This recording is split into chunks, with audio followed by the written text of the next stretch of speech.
বাংলাদেশ সেনাবাহিনী যে প্রতিষ্ঠানটি, আমরা জাতীয় নাগরিক পার্টির জায়গা থেকেও, আমি আমার ব্যক্তিগত জায়গা থেকেও যদি বলি, আমরা মনে করি যে তাদের প্রতি আমরা আমাদের যে শ্রদ্ধাবোধ সেই শ্রদ্ধাবোধটি ছিল এবং এটি আমরা এখনো রাখতে চাই আমাদের জায়গা থেকে। এবং আমরা মনে করি অভ্যুত্থানের গুরুত্বপূর্ণ সময়ে তারা যেমন গুরুত্বপূর্ণ সিদ্ধান্ত নিয়ে পুরো বাংলাদেশের মানুষের পাশে ছিল, তো একইভাবে আগামীতেও তারা বাংলাদেশের মানুষের পাশে থাকবে। যে একটি ঘটনা সামগ্রিকভাবে আমরা শুনতে পাচ্ছি, আমরা মনে করি যে বিষয়টি অনেকটি এরকম নয় এবং এখানে জনগণের সাথে কিংবা জাতীয় নাগরিক পার্টির সাথে বা রাজনৈতিক দলগুলোর সাথে সরাসরি সেনাবাহিনীকে প্রতিপক্ষ করার কোনো বিষয় নেই।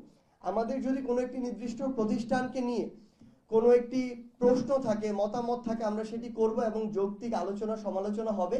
কিন্তু সবচেয়ে গুরুত্বপূর্ণ হচ্ছে কখনো আমরা এই অভ্যুত্থানের পক্ষের যারা শক্তি ছিলাম তারা আমরা কখনো এই বিষয়গুলোতে মুখোমুখি অবস্থানে কখনোই দাঁড়াবো না। এবং আমরা মনে করি যে সেনাবাহিনী আগামীতেও তাদের প্রতি আমাদের যে শ্রদ্ধাবোধের জায়গাটি সেটি ধরে রাখবে। এবং এখানে সেনাবাহিনীর প্রধানকে মানে সরানো বা এরকম কোনো প্রশ্ন কিন্তু কখনো আসেনি। কিছু গুজব ছড়ানো হচ্ছে যে সেনাবাহিনীর প্রধানকে অপসারণ, না, আমরা আমাদের জায়গা থেকে কখনো এটি বলিনি এবং আমরা মনে করি এই অবস্থাও তৈরি হয়নি এবং আমরা এই অবস্থা যেন তৈরি না হয় নির্বাচনের পূর্ব পর্যন্ত সেটি আমরা প্রত্যাশা করি।